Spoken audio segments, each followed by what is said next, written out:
"This is a restricted area, ma'am." The voice came off the concrete like a slap. Gunnery Sergeant Dale Rickert planted himself in the mouth of the maintenance bay, boots wide, arms folded across a chest, built for exactly this. Behind him, the shop ran hot and loud. Impact wrenches hammering, a diesel turning over in the far corner. The flat clang of a hood dropped too hard onto a fender. He raised his voice over all of it, because a voice raised over noise is a voice that owns the room. And Rickert had spent 14 years learning that a motor pool belongs to whoever is loudest in it.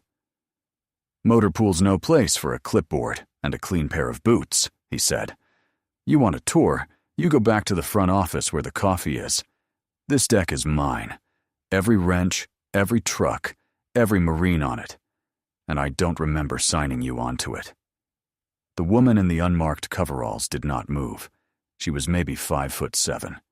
Gray coveralls, no badge, no name tape, no unit patch. The kind of anonymous work clothes a contractor wears onto a base for a day. A clipboard in one hand. A handheld diagnostic scanner clipped to her belt. Hair pulled back tight and gray at the temples. She stood with her weight balanced evenly on both feet, hands loose at her sides, and she looked at Rickert the way a person looks at weather. Something to be noted, not feared, not answered. "I'll wait," she said. 2 words. No more.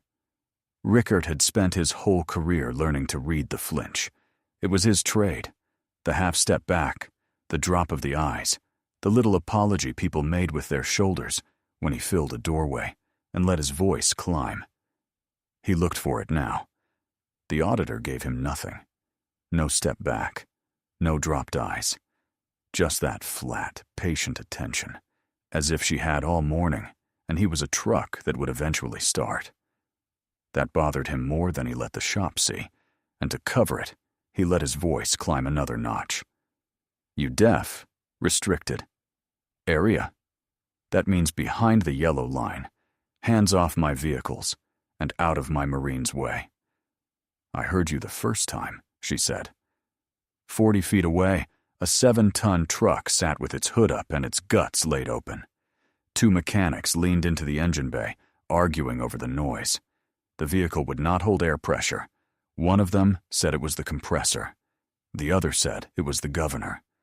They had been at it 20 minutes, and the truck sat dead in the row, bleeding hours off the day's schedule. And Rickert's whole reputation ran on trucks, not sitting dead in the row. The woman glanced at it once. Just once. "Air system leak," she said quietly, almost to herself. "Fitting at the wet tank, on the frame rail, driver's side. It's not the compressor, and it's not the governor. Pull the technical manual, chapter 4. Run the leak test sequence. Soap the fittings before you condemn a $2,000 compressor that isn't broken." The nearer mechanic straightened up. He looked at her, then at a fitting she had not walked close enough to touch, let alone see. He crouched, ran his thumb along the frame rail beneath the wet tank, and came away with a bead of oil-slick moisture where a brass fitting had backed off a quarter turn and hissed its pressure away all morning. "Huh," he said to the bay at large. "She's right." The shop went a little quieter. Not silent. A motor pool is never silent. But a notch quieter. The way a room quiets when the person everybody was told to ignore turns out to know something. Rickert's jaw tightened by a single degree, and he filed the moment away in the place where he kept the things he would make somebody pay for later. From the tool room door at the back of the bay, a heavy-set older man in civilian work clothes watched the whole exchange without saying a word. Oren Delacroix had run this shop's floor for 6 years as its civilian foreman, and before that, he had worn the uniform for 30. He had seen 10,000 people walk across a motor pool deck. He knew the ones who belonged, and the ones who did not, and he knew them not by their clothes or their words, but by the way they moved through the noise, whether the shop happened to them, or whether they happened to the shop. He had spent 30 years reading Marines. This one read like a page torn from a book he used to own, and could not, for the life of him, put a title to. "Off my deck," Rickert said again, louder, because the shop had heard the mechanic say she's right, and that could not be allowed to stand. "I don't care what the front office told you. You stay off the vehicles, you stay behind the yellow line, you write your little report, and you go home. We clear?" "Clear," the woman said. And then she walked the hardstand anyway, slow, unhurried, reading bumper numbers stenciled on fenders against a note on her clipboard, the way a person counts a room she already knows the size of. She did not touch a single vehicle. She did not need to. She read them the way other people read faces. She stopped at the third truck in the row. She read its bumper number. She read her clipboard. And she went very still, the kind of stillness that is not calm but concentration, because the number stenciled on that fender was a number that, according to every record she had been handed in the front office that morning, was sitting torn down to the frame in a maintenance bay 2 rows over, deadlined and non-operational. The same truck could not be in 2 places at once. One of the 2 records was a lie, and lies in a motor pool are not paperwork problems. They are the reason trucks do not come back. She wrote a single line on her clipboard and kept walking, and behind her, Gunnery Sergeant Rickert watched her go with the beginnings of something in his gut he had not felt in a very long time. By 9 that morning, she had learned more about Gunnery Sergeant Rickert's shop than he wanted any living person to know. She did it quietly, the way you take a shop apart when you already know how one goes together. She asked the dispatch clerk for the deadline report and the parts request log, not by nickname, not vaguely, but by their exact form numbers, rattling them off the way a person recites something they have filled out 10,000 times. The clerk, a lance corporal barely out of his teens, blinked and reached for the binder. Rickert appeared at his shoulder inside of 4 seconds. "The auditor gets the summary," Rickert said. "Not the source. Front office wants a readiness snapshot. They get a snapshot. Nobody paws through my records but me." He set a broad hand flat on the binder as he said it, and the clerk pulled his own hand back. "Understood," the woman said, and wrote another line, and did not argue. Arguing was not what she had come to do. Out on the hardstand, she crouched beside a 7 tons front hub and laid 2 fingers against the brake drum, reading the heat and the wear the way a doctor reads a pulse.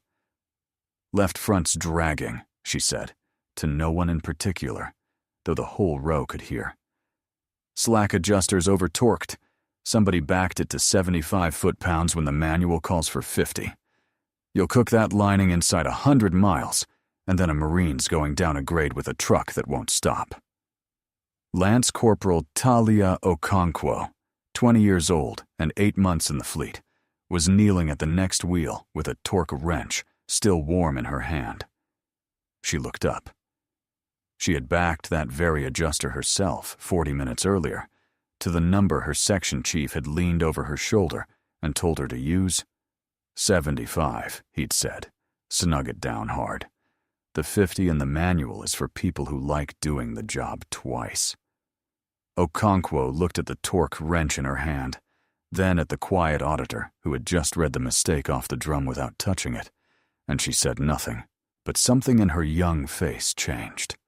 The particular thing that changes in a Marine the first time she understands that the loudest person in the room and the right person in the room are not always the same person. Delacroix drifted closer, wiping his hands on a rag that was already black to the weave. He had decided to test the woman sideways. "You know your way around a wrench, ma'am," he said. It was not quite a question. "Once or twice," she said. "We ran a lot of trucks down the western route, back in the day. Bad road. Worst road I ever saw. You ever see it?" He watched her face when he named the route. A civilian who had never been within 1,000 miles of it would give him nothing, or a polite blank. The auditor did not blink, but her answer came back level and one word, too precise. She named the exact stretch of that road, where the culverts ran under the surface, the place a convoy had to slow to a crawl, the spot every driver on that route learned to hate before they learned anything else. Then she stopped herself, mid-sentence, as though she had let one more syllable out than a clipboard was allowed to own. "Once or twice," she said again, and this time it was almost a door closing. Delacroix nodded slowly and filed it away where he kept the things he was not yet ready to say out loud. Rickert, watching the auditor gather a quiet gravity she had not asked for, a mechanic here glancing up, the clerk there half listening, Okonkwo watching her like a lighthouse, did what men like Rickert do when the ground shifts under their boots. He performed. He pulled Okonkwo off her wheel and reassigned her to the wash rack at the far end of the lot, well away from the auditor, and he announced to the shop at large that the front office lady was wasting everybody's morning, and that everybody could get back to work before he found them something worse to do. The woman waited until his back was turned. Then she lifted her scanner, photographed a bright red deadline tag zip-tied to a truck steering wheel, a tag that in plain language means this vehicle is not safe to operate, and quietly confirmed against her clipboard that the dispatch paperwork listed this exact truck as mission-capable and ready to roll out the gate. A red tag on the wheel, a green line on the report. She pocketed the number and moved to the next truck, and her face gave away nothing at all. A shop is a family, and a family closes ranks around its own, right or wrong. By the afternoon, they had a nickname for her. It ran around the break area on low voices and grins, the clipboard tourist, and it stuck the way cruel small things stick, passed bench to bench like a shared cigarette. Rickert's clique, 4 or 5 of the senior mechanics who ate at his table and laughed at his jokes and took their cues from him, called it out just loud enough for her to hear and just quiet enough to deny if anyone made them account for it. Okonkwo sat at the edge of the break area over a cold cup of coffee and did not laugh, and that, too, was noticed. Rickert clocked the young Marine's silence from across the room and stored it in the same place he stored everything. The blockade started small, the way they always do. A bay door rolled shut and jammed while the auditor was inside taking readings, and it took 20 minutes and a grinning mechanic with all the time in the world to get it open again. Her scanner vanished off a workbench where she had set it down for 90 seconds to write a note. It surfaced an hour later on a different bench across the shop, its memory wiped clean, every log she had recorded that morning gone. She did not raise her voice.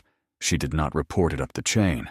She sat down at a scarred steel table in the corner, opened a paper notebook, and re-entered from memory every fault, every bumper number, every torque value and tag color she had logged since 8 that morning, because she had learned somewhere, on some road, never to trust a machine to hold the only copy of the truth.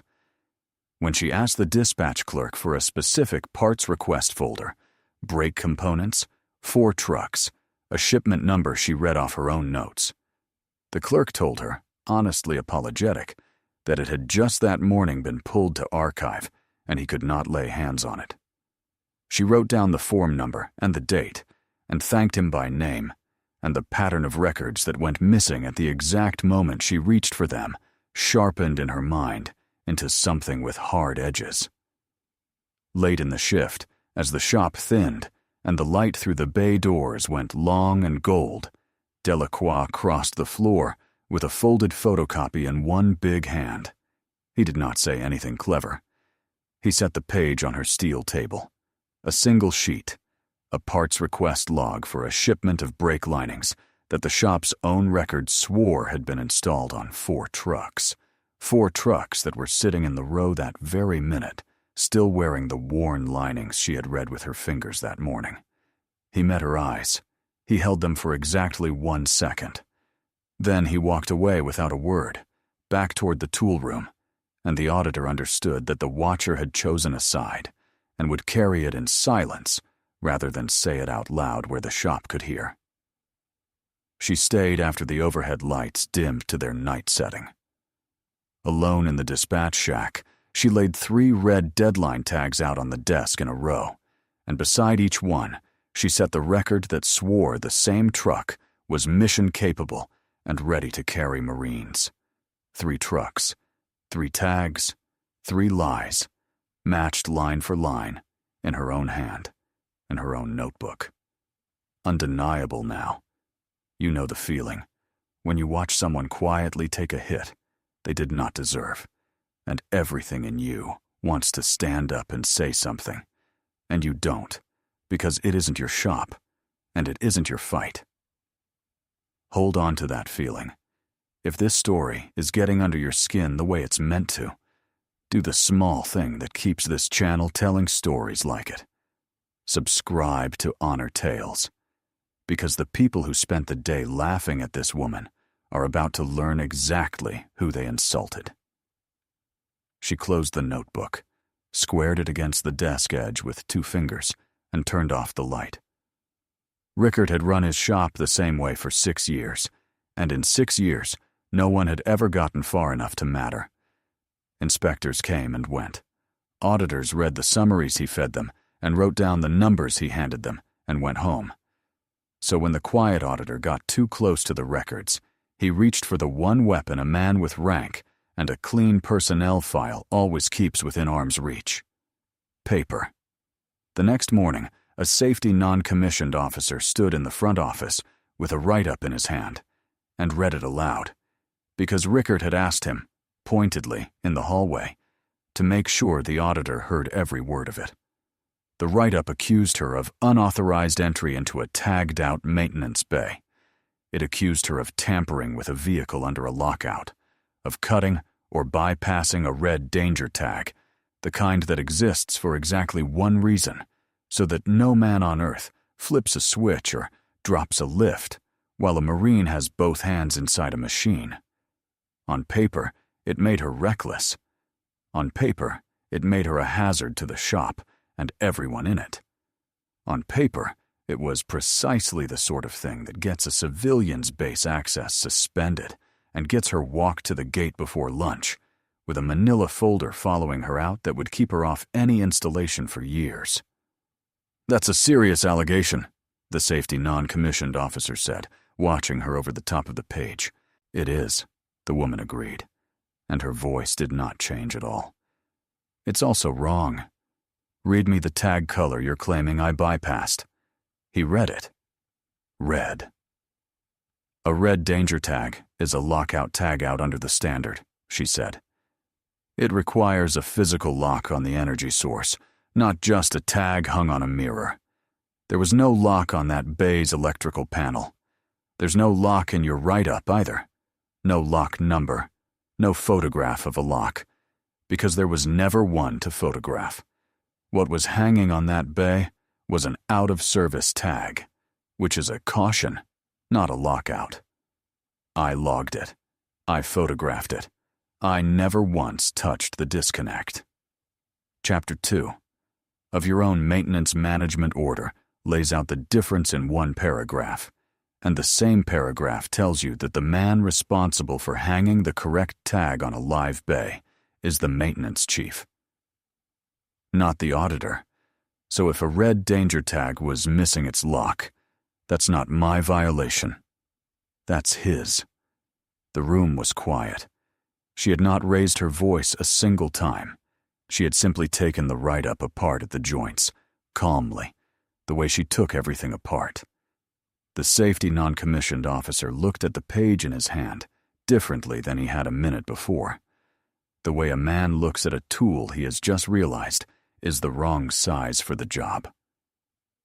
Rickard saw the look and pressed, because pressing was the only move he had ever needed. "People who don't belong in my shop get themselves hurt," Rickard said. "That's all this is, a hazard. You pull her access now, before she pulls a wire she shouldn't, and we're scraping her off a lift, and everybody goes home safe. I'm looking out for my Marines, That's my whole job." The threat lived under the words, plain to anyone who cared to hear it. Get hurt. And the auditor heard it, and did not so much as glance at him. Across the bay, unnoticed, Delacroix stepped out through a side door with a phone pressed to his ear.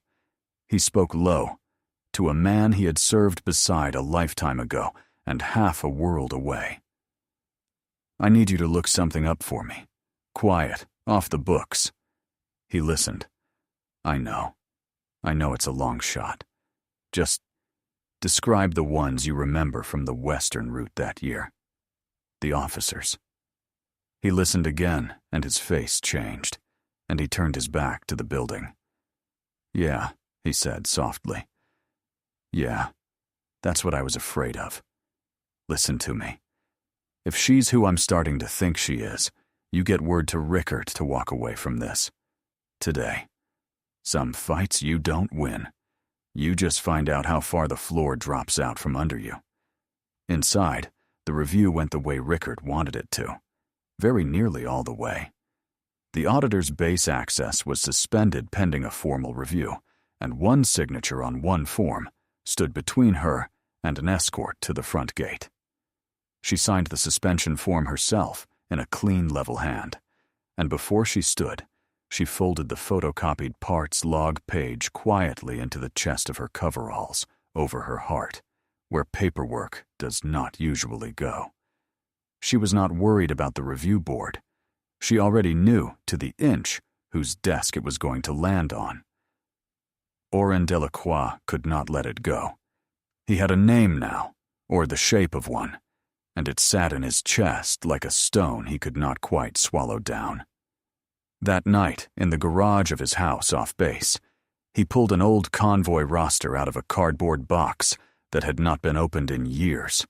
A photocopied, coffee-stained page from 2007, from a bad tour on a worse road. And he ran a thick finger down the list of names until it stopped on a rank and a last name, and a memory he had spent 19 years carefully not looking at directly stood up and moved behind his eyes. He made his call.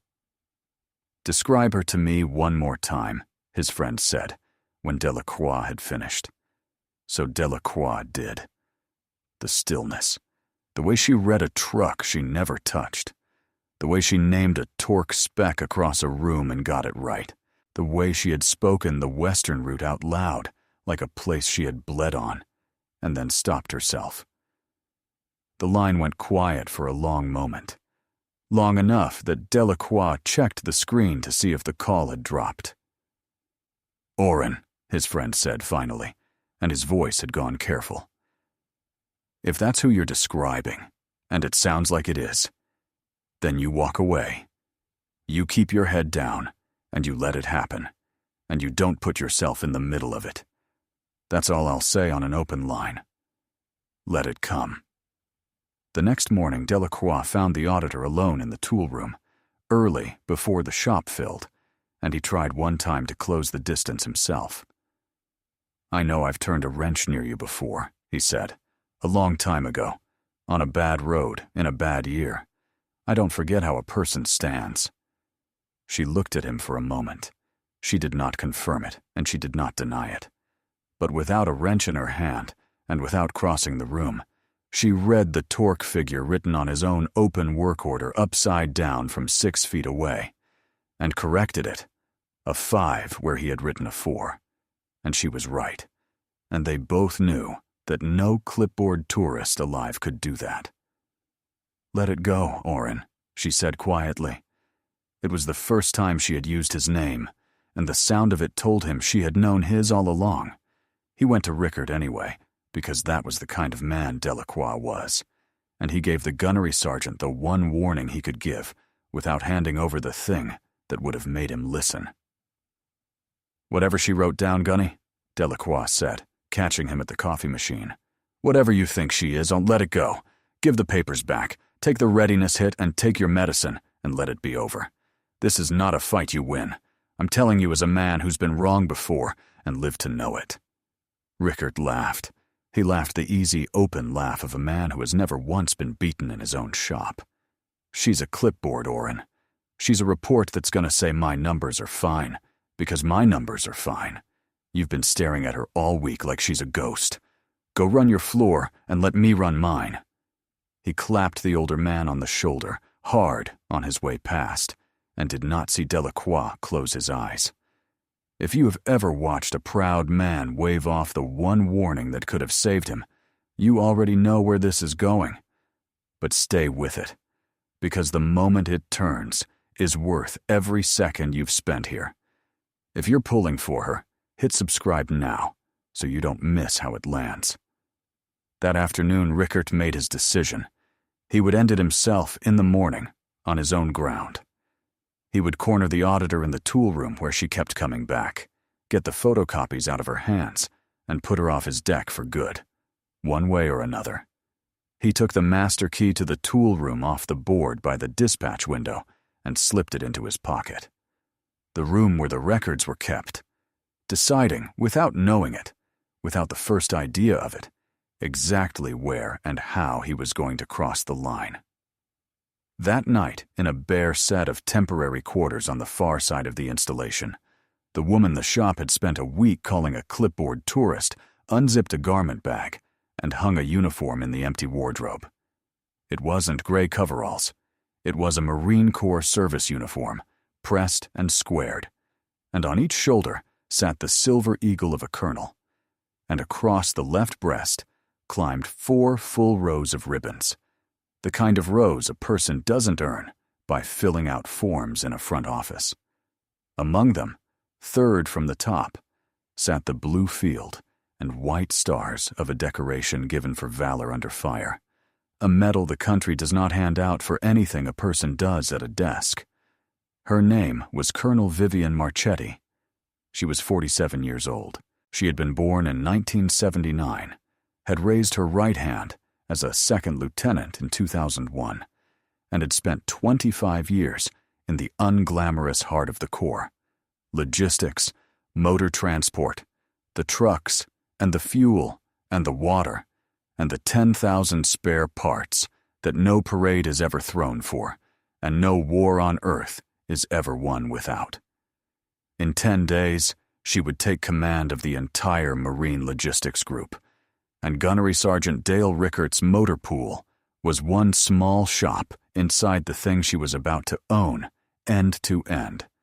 She had taken the audit herself in a borrowed set of coveralls with the tags cut out, for one reason and one reason only. She had learned a long time ago, on roads that taught their lessons in blood, that a commander who only ever sees a shop that knows she is coming never once sees the shop at all. She sees the show the shop puts on. She would not take command of a motor pool she had not seen honestly, with its guard down, being exactly what it was on an ordinary Tuesday. She would rather be called a tourist for a week than salute a lie for 2 years and find out what the lie cost when a truck went off a grade. She sat on the edge of the narrow bunk in the dark and let herself go back, because some nights the road came whether she invited it in or not. 2007. She was 28 years old. A convoy of 7-ton trucks strung out along a cratered highway at first light, engines laboring, the sky going from gray to gold, and then the world came apart all at once. The crack and the shove of a blast, the lead truck folding sideways like a kicked can, a column of black smoke standing straight up in the still morning air where a vehicle had been.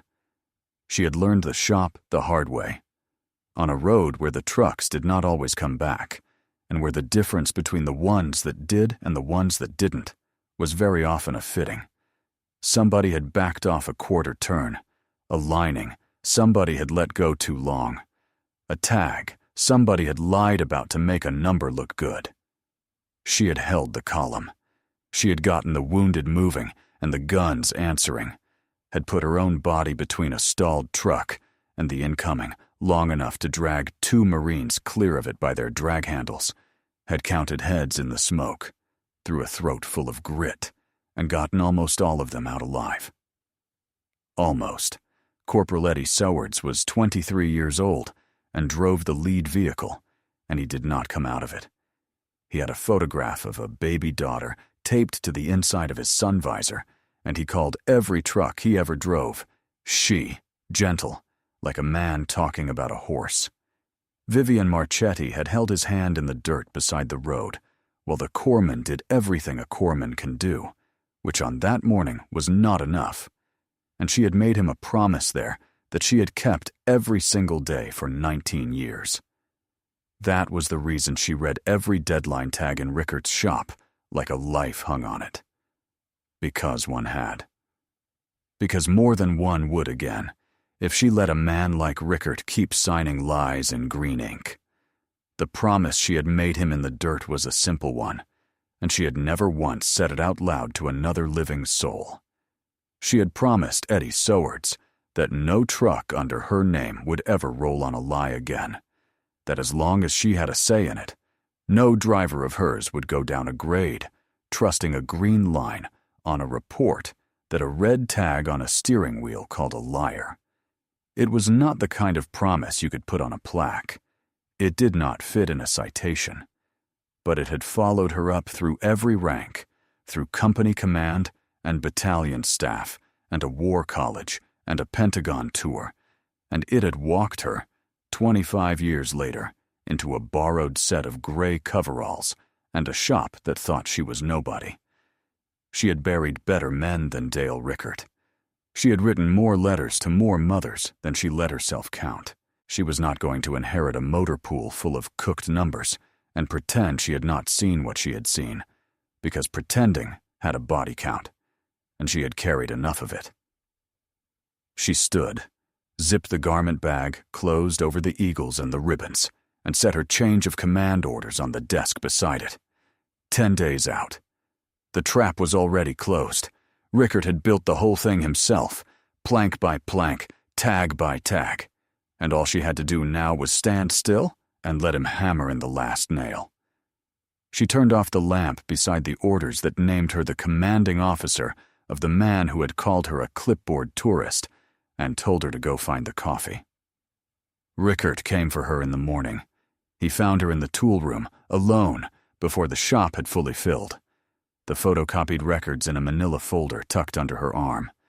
He stepped in and swung the door most of the way shut behind him, leaving it open just enough that the bay could hear if he wanted it to, and put out one broad hand, palm up. "Give them back," he said. "The papers. Whatever you copied, whatever you think you've got. You put it in my hand right now, and you walk out that gate on your own 2 feet, and we forget the whole week ever happened. That's the deal. It's the only one you're getting, and it expires when I lower my hand." "No," Marchetti said. "One word. Level." She did not step back, and she did not look at his hand. Something in Rickert came off its hinges. 6 years of a shop that jumped when he raised his voice. 6 years of never once hearing that word said to his face on his own deck.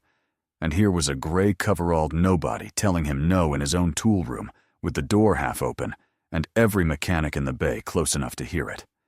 His face went dark.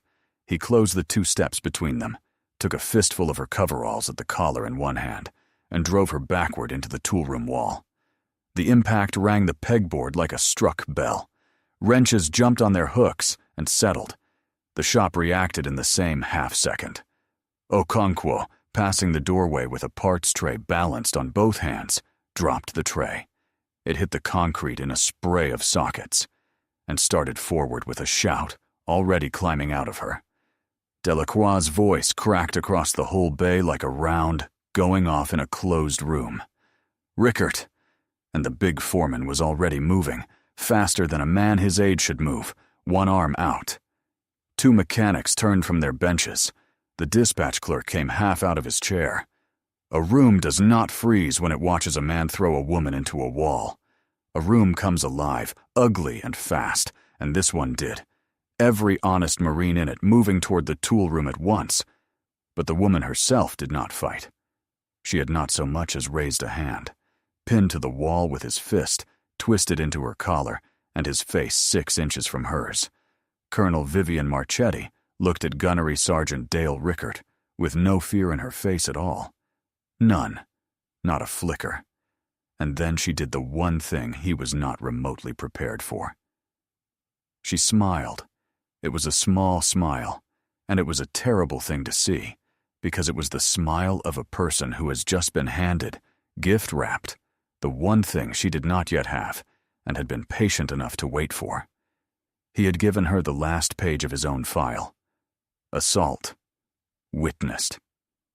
In the open, in daylight, in front of his shop, and his foreman, and a lance corporal, who already had her phone up, and the little red dot recording in the corner of the screen. Delacroix got there. He drove a shoulder between them and levered Rickert off her. One broad, flat hand planted in the center of the gunnery sergeant's chest and put him back 2 steps. "Off her," Delacroix said, low and absolutely final, a voice from 30 years of stopping fights on flight lines and motor pools. "It's done, Dale. Whatever this was in your head, it's done." Rickert stood breathing hard in the middle of his own tool room, chest heaving, and for the first time in 6 years, he felt the floor of his shop tilt under his boots and keep tilting. Okonkwo stood in the doorway, with the phone still up and steady, her jaw set hard, sockets scattered around her boots. The 2 mechanics stood behind Delacroix, with their hands loose and ready. And not one single person in that bay was looking at Rickert the way they had looked at him the day before. Marchetti straightened off the wall, slow, her weight settling back onto both feet, hands loose again at her sides. She reached up and touched the pegboard behind her, where the back of her head had struck it, almost thoughtful, testing the spot. Then she looked at Rickert with no anger anywhere in her face. That was the part that would keep him up at night for the rest of his life, that there was no anger in it at all, only a kind of finality. "You should not have done that," she said. Outside the bay, a vehicle came through the front gate.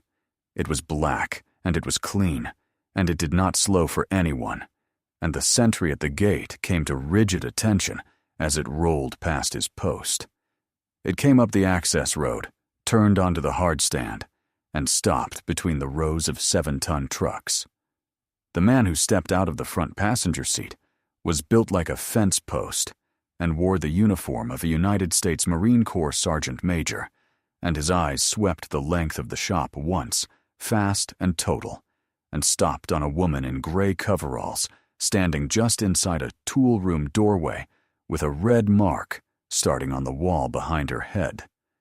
Sergeant Major Idris Calloway had served alongside Colonel Marchetti through 2 commands and 11 years, on 3 continents, in good years and the other kind. He took in the scene in a single breath.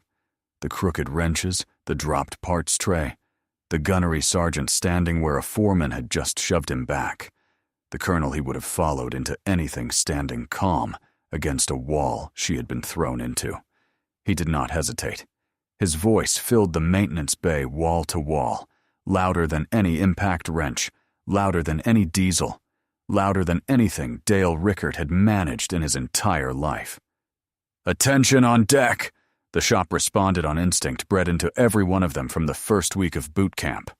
Boots came together with a single crack. Bodies snapped upright along the length of the bay. Wrenches went still in mid-turn. 14 mechanics and a dispatch clerk and a safety non-commissioned officer stood rigid and staring straight ahead.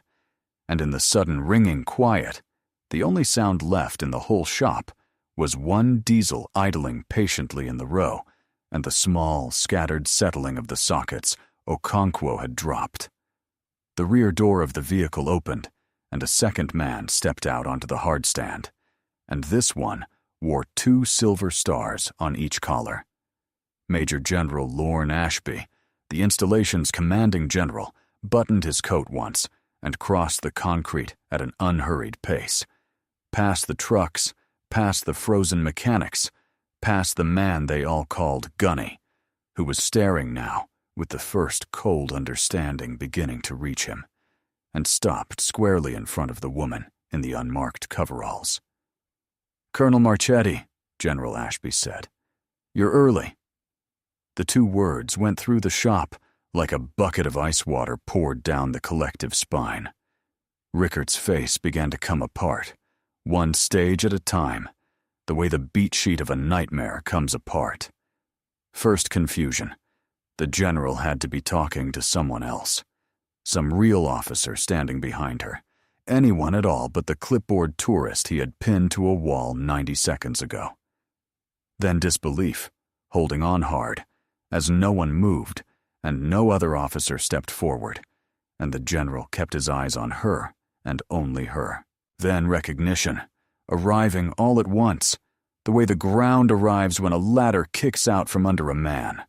The coveralls, the stillness, the fault codes read off a drum she never touched, the torque spec called across the room, the no she had told him in this exact room with his fist in her collar not 2 minutes past, then horror, pure and total. "You're—" Rickart's voice came out cracked and small in a shop that had never once in 6 years heard it small. "You're the auditor." "I'm the incoming commanding officer," Colonel Marchetti said evenly. "Yours." General Ashby's gaze moved past her, into the tool room, and read it the way she read trucks. The pegboard, with the wrenches knocked crooked, the fresh mark on the wall at the height of a person's head, the dropped tray. It moved to Delacroix, who stood at a rigid position of attention in his grease-black civilian shirt, with his jaw set and something bright and hard in his eyes. And it moved to Lance Corporal Talia Okonkwo, 20 years old, standing at attention with tears standing in her eyes and refusing to fall, her phone held flat and steady against the seam of her trousers. "Lance Corporal," the general said quietly, almost gently, "I'm told you have something on that phone I'm going to need to see." "Yes, sir," Okonkwo said, and her voice only shook a little. "All of it, sir." General Ashby looked at Gunnery Sergeant Rickert for a long, level, unhurried moment. The moment a man understands there will be no talking his way out of this one. And then he spoke to the Sergeant Major without turning his head. "Sergeant Major, Gunnery Sergeant Rickert is relieved, effective this instant. Have the military police escort him off my deck and hold him pending charges. Assault on a senior officer is the least of what he's going to answer for." "Aye, sir," Calloway said, and he was already moving, already keying his radio. Someone went for Colonel Marchetti's cover, her real one, the barracks cover with the eagle device, and brought it to her, and she settled it onto her head in the middle of the shop that had spent an entire week laughing at her behind its hands.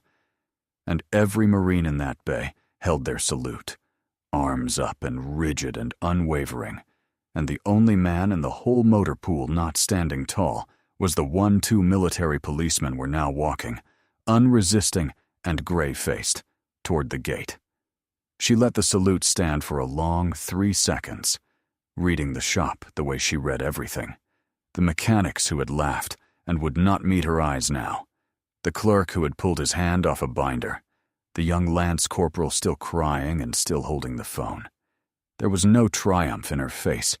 There was only the level, unhurried attention of a woman taking accurate measure of a thing she was about to own. Then she returned the salute, one clean motion, and said the first order of her command, in a voice pitched to carry no further than it needed to. "As you were. There's work in this shop, and it's behind. Let's get after it." The bay exhaled and began slowly to move again, and it moved differently than it had an hour before. It came apart fast after that, the way these things always do once the first plank is finally pulled loose. The records Colonel Marchetti had copied, the 3 red deadline tags laid beside 3 green mission-capable lies, the parts logs for brake linings that had been ordered and billed and paid for and never once installed, the folder that got moved to archive the very morning she reached for it, became the spine of a formal investigation by the end of that same week. Rickert had been signing deadline trucks back to mission capable on paper for the better part of 2 years, cooking the group's readiness numbers so that his shop always posted the best figures on the installation, and his own evaluations always glowed. And the whole time, underneath the cooked numbers, he had been quietly bleeding the repair parts line, ordering expensive components against those phantom repairs and moving them out the back gate for cash.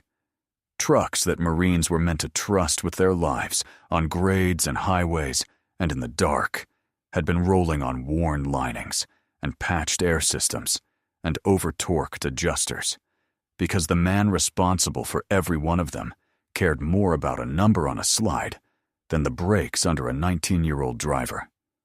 Every vehicle in the row was pulled and re-inspected under Marchetti's standing order, top to bottom, by mechanics from another shop who owed Rickert nothing. What they found turned the investigation from a paperwork case into something with teeth. 9 of the 18 trucks the shop had reported mission-capable that month were not. 3 of them dangerously so, with air systems that would not hold a full charge and linings worn past the wear line, exactly the kind of trucks that do not stop at the bottom of a grade. A crate of brake components that the record swore had been consumed on repairs was found still banded and untouched behind a false wall in the parts cage, staged and waiting to go out the back gate. And a stack of deadline tags, cut off vehicles before inspections and never logged, turned up in the bottom drawer of Rickert's own desk, red and accusing, each one a truck he had waved back onto the road with a lie. The fraud was documented, catalogued, cross-checked against the parts invoices and the gate logs, and handed to a legal office for court-martial, complete, airtight by the book, with nothing left loose for a defense to pull. She did not make a spectacle of any of it. She did not stand in the middle of the shop and give a speech. She did not need to. She had learned a long time ago that the quiet, patient, complete version of accountability is the one that actually holds up in a courtroom, and the loud, satisfying one is the version that lets a guilty man walk out on a technicality and go do it again somewhere else. Rickert would answer for every truck, every tag, every part. The process, run honestly, would see to all of it. If this story is landing the way it's meant to, if some part of you believes a shop full of trucks ought to be run by the person who reads every tag, like a life depends on it, and not the person who shouts the loudest, then do the one small thing that keeps this channel telling these stories, and subscribe to Honor Tales before you go. There was a young Marine to set right, too. Lance Corporal Talia Okonkwo had been the shop's favorite scapegoat for 8 months, the one Rickert blamed when a number came back wrong, the one he sent to the wash rack whenever she drifted too close to seeing something she wasn't meant to see. It was Okonkwo who had torqued a slack adjuster to the number her chief stood over her and demanded, and then been told she'd done it wrong. It was Okonkwo who had not laughed at the clipboard tourist when the whole break room was laughing, and it was Okonkwo who had kept her phone up and steady in the one moment when steady mattered more than anything. Colonel Marchetti had the young Marine's service record reviewed and corrected, had the false marks against her struck clean, and quietly flagged her for a maintenance leadership course, because the single surest sign of a Marine worth developing is the one who stays honest in a shop that punishes honesty and keeps her nerve when it counts.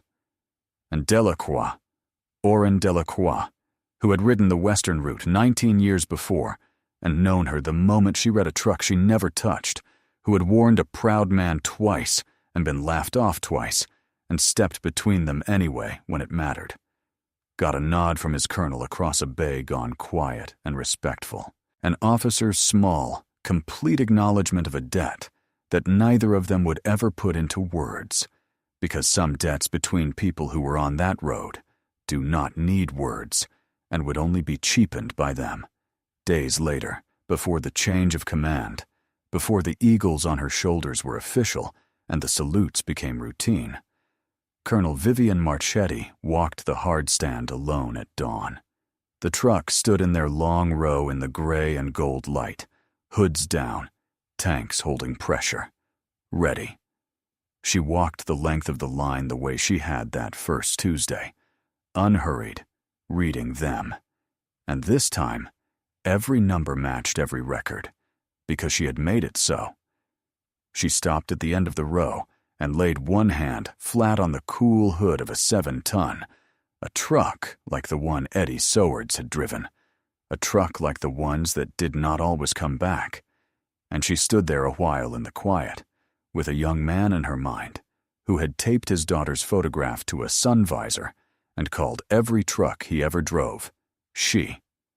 Then she took out her phone and sent a single message to a logistics colleague at another installation on the far coast, a port engineer named Holt Merriman, who ran a yard she had reason to believe had never once been seen honestly by anyone with the eyes to read it.